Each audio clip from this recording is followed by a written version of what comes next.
Welcome to this new video about learning histologic image processing using ChatGPT.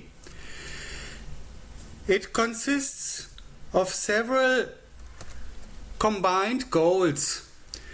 One is learning histologic image processing. So for me, this means to detect criteria how to select certain histological information. The second point is learning Python programming, which frankly I don't know well. I'm a well programmer in other programming languages, but not in Python. I actually don't know much about it. And the third point is to use ChatGPT for the learning process. So I will show how to really close this gap. So, and the interesting point is this is well possible. If you have some background, you can easily cross certain learning gaps using ChatGPT. So, to start with, I show an HE image of a tumor. It is taken from a source from the internet, author Jens Florian. And you can see the link here. You can take a screenshot and look it up. What you can, there are a lot of images of similar kind in the internet, freely available. What you see in this image is you see dark blue spots that are cell nuclei, and you see a more magenta colored background from the cytosols. So the dark blue spots that are hematoxylin colored nuclei of the cells, and the more magenta or reddish general background that is the more or less the cell cytochromes. What you cannot see is the cell walls. They're just not visible. They are not colored in any particular way by these colors. This coloring is very typical in histopathology, so it is more or less one of the real standard colorings. Okay, I can look at this image and I can detect certain criteria right away. If you look at this image, right away you will notice there are certain groups of closely neighbored nuclei, and there are bigger gaps between these groups, and within these gaps only some nuclei are to be seen here and there. This kind of grouping it is called tumor nest. So this tumor is not one big mess, but it consists of a lot of small groups of closely neighbored cells. Yeah.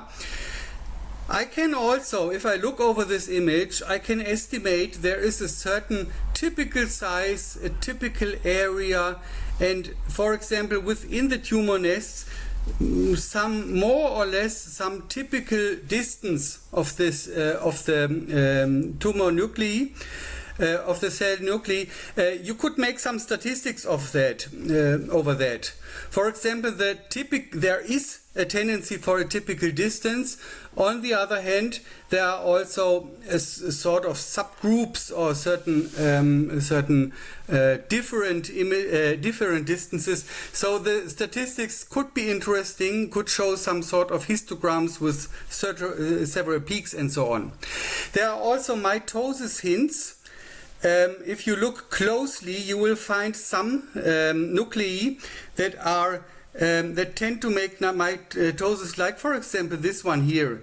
In the lower left corner, there are two nuclei that are so close together, they are almost so in the image they go one into the other. This can be a cell being in mitosis, so short before separating. And there are other examples of this if you closely look at the images. So this typical dumbbell shape is a sign of mitosis. There are, can be estimated some others, but already an elongation with respect to the otherwise more round form of the other nuclei can be a sign of mitosis. So these signs can be established in the image. And now the question is, how do we detect and characterize nuclei? So we look for well-determined tumor criteria and tumor typical patterns. That is what we are doing in this line of research. So my approach is not to just collect a number of images and let artificial intelligence figure out what they have in common, but to establish criteria for tumor, to establish criteria for tumor nests and so on.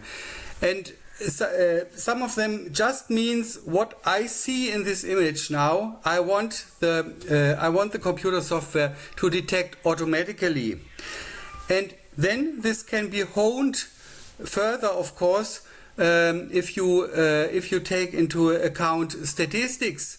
So if you, for example, you know the typical size of cell nuclei within the range, and the range within it changes, you can use this information in addition. So what do we see in this image? I see nuclei mostly with a typical size within some range. Okay, it can be there are 2 or 3 size classes, so the statistics of the nuclei size would be interesting. We can also see that the nuclei are clustered in tumor nests, and therefore the cells are clustered in cell as well, of course. Yeah. So there are certain regions where the nuclei are neighboring close to each other, and these regions are mostly quite well separated from one another. There are some individual nuclei in the middle, in between. And sometimes these regions they just go one into the other, but like stars in the sky are within galaxies, and galaxies can be neighboring as well. Here are tumor nests. Here are regions where nuclei are close together, and these regions in its own, they are separated by one another. And there are mitosis criteria. 2 adjacent nuclei may be in a dumbbell formation or the like. A dumbbell formation means there are 2 centers that are very close to each other. So in the middle there is a smaller part. This is typical short before the dividing cell separates into 2 cells. Yeah, the nucleus has already been doubled, and the cell is about to separate into 2 separate cells, but didn't do that completely yet. So that gives this dumbbell formation.